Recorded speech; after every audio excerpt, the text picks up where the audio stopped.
Hola gente, bienvenido a este canal. Yo soy Fernando, soy productor musical, vivo en la ciudad de Yanquihue, trabajo aquí en mi home studio y lo que acaban de escuchar recién fue una producción finalizada de una canción Worship que produje hace varios meses ya y la canción se llama Tu hija soy, de la banda Gracia Infinita Ministry. Le voy a dejar por ahí el enlace o el link a la canción si es que la quieren escuchar. Y quiero mostrarles un poco cómo son las voces detrás de esta producción, porque el contexto de trabajo fue bastante errático y el reto que se tuvo que realizar fue bastante interesante y yo creo que les va a llamar mucho la atención cómo llegamos de un punto A a un punto B, que sería la canción que escucharon al principio. Vamos a ello. Ya gente, aquí estamos dentro de el software de grabación y producción, que es Ableton Live 10, y esta es la sesión de grabación de voces. Cuando uno graba las voces, lo ideal o lo que todos esperamos es tener un contexto muy bueno. ¿Qué sería un contexto muy bueno? Tener una sala acustizada para grabar, tener un buen micrófono, tener un buen espacio para monitorear esa grabación. Y en la mayoría de las producciones profesionales que uno escucha, uno se imagina que generalmente están esas condiciones para poder grabar. Y la realidad es que no están esas condiciones. Casi, no quiero decir casi nunca, pero es muy difícil de repente para un productor que está comenzando o que tiene un home studio tener el acceso a un espacio así. Aquí en Chile, arrendar estudios del sur es imposible si uno no tiene un financiamiento externo. Si el artista con el que uno está trabajando viene con un monto alto de dinero y lo arrienda, que es uno de los estudios más grandes de aquí de Chile,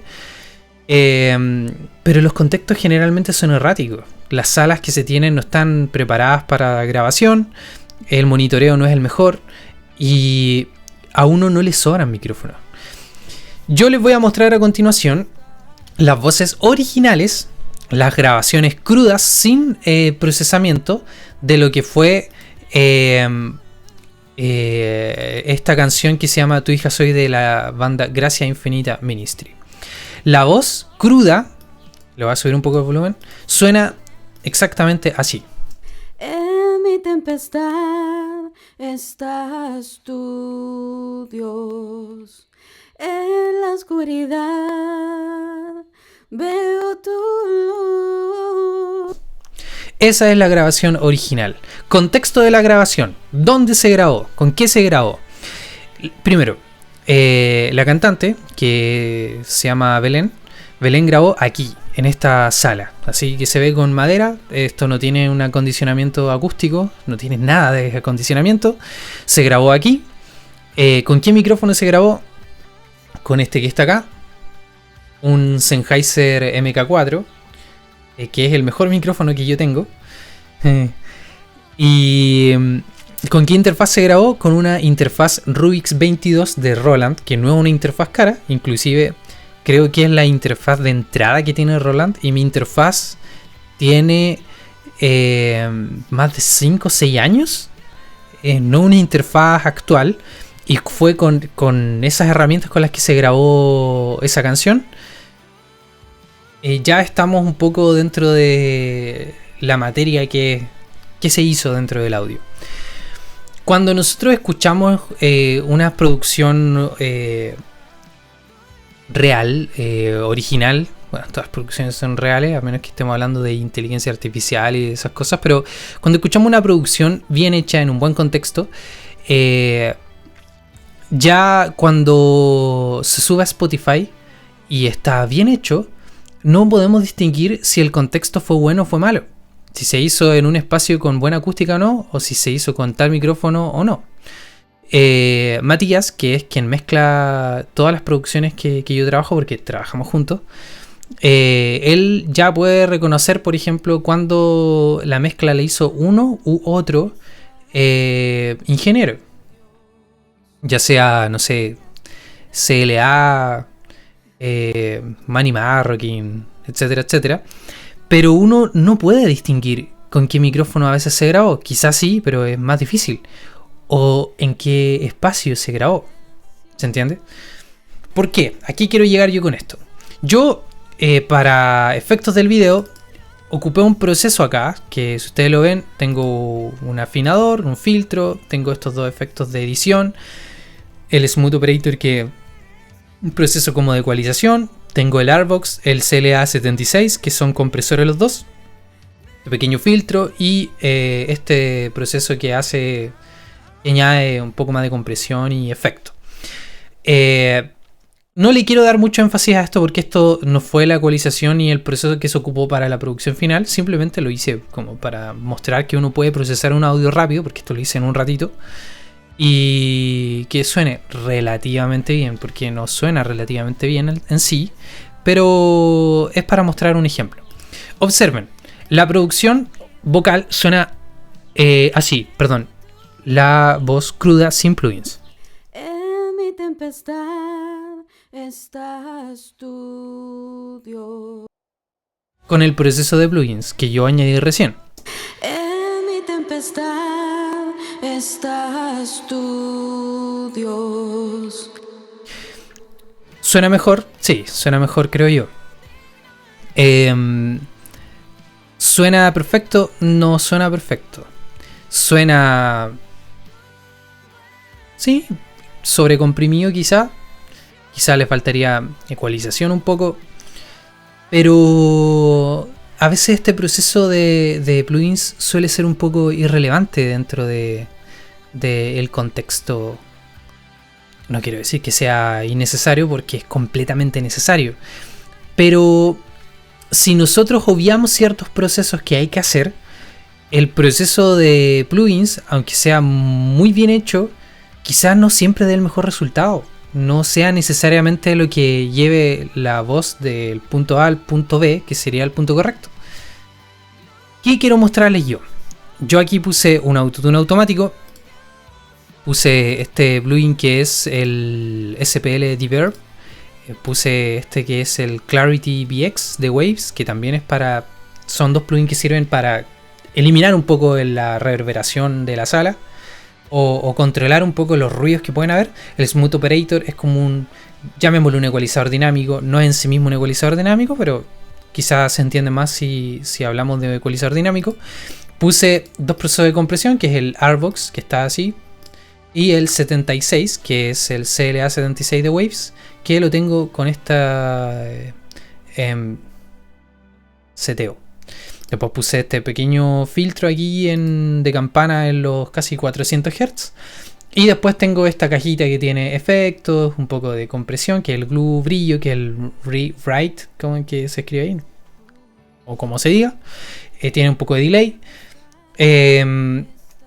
Pero en sí mismo esto no hace que la vocal sea ideal para meter dentro de la mezcla. El proceso que de verdad define un poco a lo que se va a llegar es el proceso que está acá, que es la edición. Este es el mismo audio. Si nosotros agrandamos los dos, podemos ver que es el mismo audio, idéntico. Ahora, ¿cómo lo podemos comprobar? Escuchándolo, sin ningún proceso. Voy a apagar los plugins de arriba. Voy a cortar aquí esa ganancia. Y esto de arriba, aquí, suena así. Abajo es lo mismo, exactamente lo mismo. Ahora, ¿qué hice yo acá? Este es el proceso que yo creo que define el antes y el después. Porque cualquiera puede hacer un proceso de plugin si uno estudia, practica.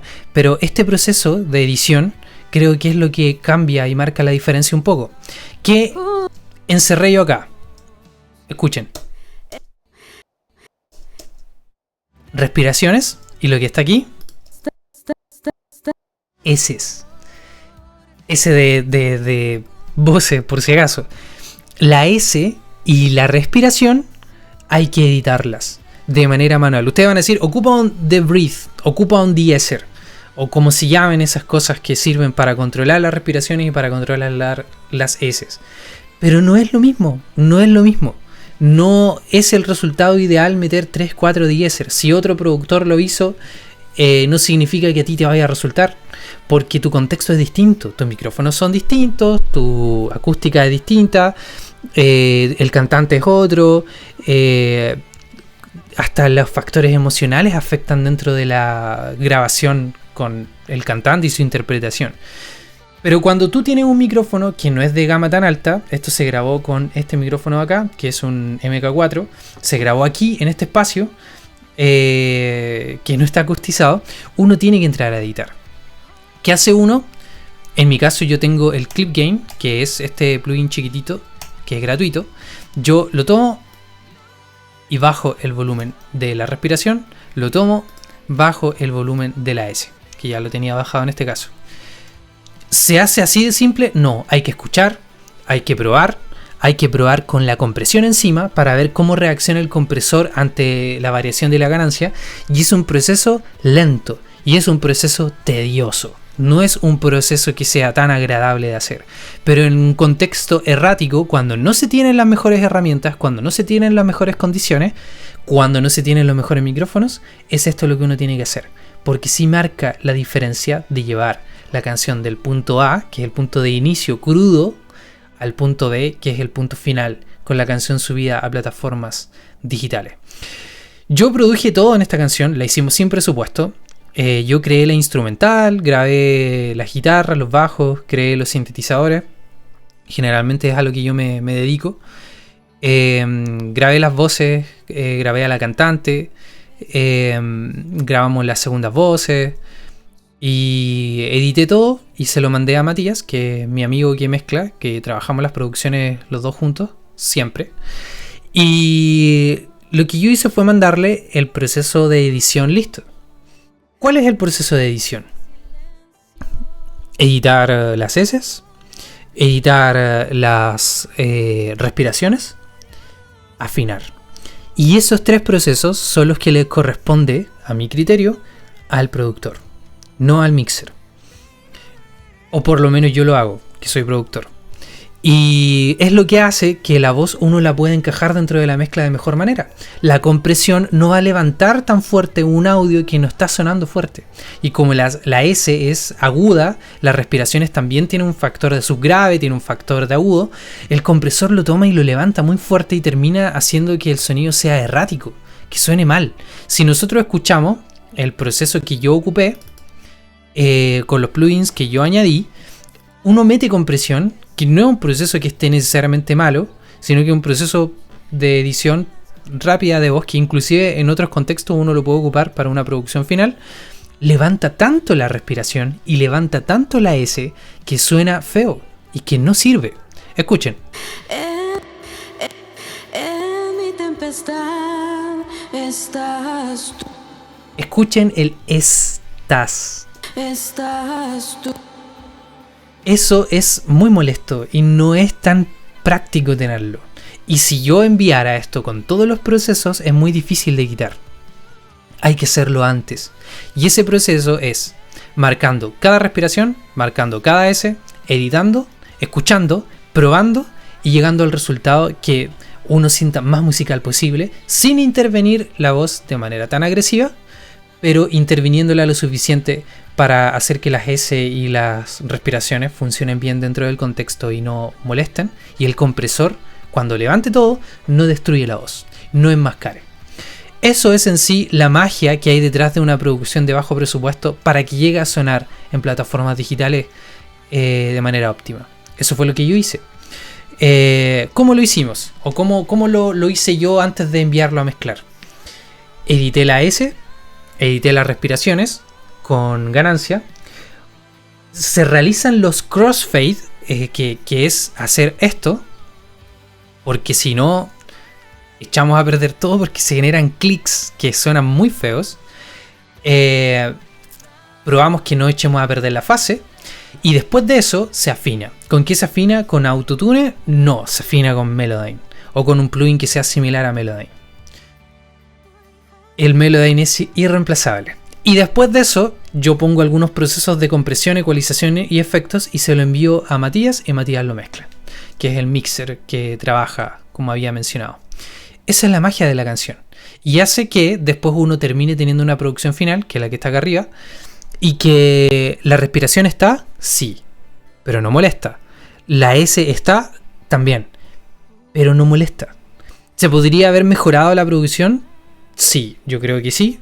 Al final uno, como dicen, en todos lados uno abandona la mezcla y no la termina en realidad. Y lo mismo con el proceso de producción. Y el trabajo así, yo produje la instrumental, se compuso la letra y la melodía, grabamos, edité la producción completa, edité las voces, mandé todo a Matías que mezcló, Matías me envió la mezcla a mí y yo lo mastericé y lo subí a plataformas digitales. Ese es el proceso. Así se hace una producción, así lo hicimos nosotros por lo menos. Quizá no era tan llamativo, quizá se espera que uno diga otro detalle, algún plugin o algo así, pero creo que este plugin que uno tiene, que en este caso es gratuito para Ableton, que es el Clip Gain, es un plugin tan importante como cualquier otro. Tan importante como, no sé si tan importante como el Melodyne, pero creo que sí termina siendo tan relevante si uno lo sabe ocupar. Eso, pasamos a las conclusiones finales y a lo que yo te puedo aconsejar o recomendar. Para producir música no se necesita el mejor espacio, no se necesita el mejor micrófono, no se necesita los software más caros. Si se tienen, genial. ¿Y se va a llegar a un mejor resultado si uno tiene la experiencia y el conocimiento? Sí, yo creo que sí. Pero cuando no se tiene y cuando no se puede acceder a algo tan ideal, hay que buscar otras maneras.